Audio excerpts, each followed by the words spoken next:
মধ্যপ্রাচ্যের যুদ্ধের উত্তেজনা ক্রমে ছড়িয়ে পড়েছে বিশ্ব অর্থনীতিতে। গত ২৮ ফেব্রুয়ারি থেকে যুক্তরাষ্ট্র ও ইসরায়েল যৌথভাবে ইরানে হামলা চালানো শুরু করার পর তেহরানও পাল্টা প্রতিহামলা শুরু করেছে। মধ্যপ্রাচ্যের বিভিন্ন স্থানে মার্কিন স্বার্থ সংশ্লিষ্ট স্থাপনায় হামলা চালাতে গিয়ে গোটা অঞ্চল অগ্নিগর্ভ হয়ে উঠেছে।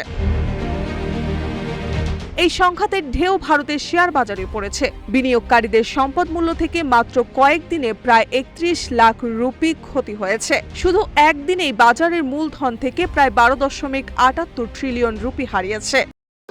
ভবিষ্যৎ হোক নিরাপদ, বিনিয়োগ হোক বিশ্বস্ত, আর আমার পছন্দ সল্ট বে।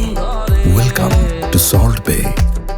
প্রধান সূচক বিএসই সেন্সেক্স নেমে এসেছে ৭৬.৬১৯ পয়েন্টে, যা আগের সেশনের তুলনায় প্রায় ২.৯১% কম। নিফটি ৫০ সূচকও ৭১৪ পয়েন্ট বা ২.৯২% হ্রাস পেয়েছে।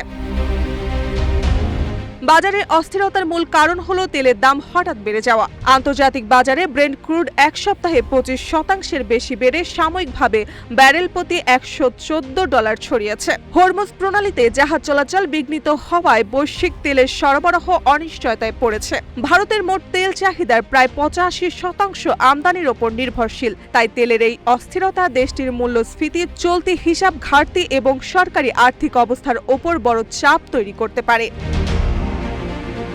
সাম্প্রতিক ৪টি সেশনে বিদেশি বিনিয়োগকারীরা ভারতীয় বাজার থেকে প্রায় ২১,০০০ কোটি রুপি প্রত্যাহার করেছেন। বিশ্লেষকরা সতর্ক করেছেন, যদি তেলের দাম দীর্ঘ সময় ব্যারেল প্রতি $১০০ ওপর থাকে, ভারতের অর্থনৈতিক স্থিতিশীলতা এবং বিনিয়োগকারীরা আস্থা আরও ক্ষতিগ্রস্ত হবে। সামনের দিনগুলোতেও বাজার অস্থিরতার সম্ভাবনা প্রবল।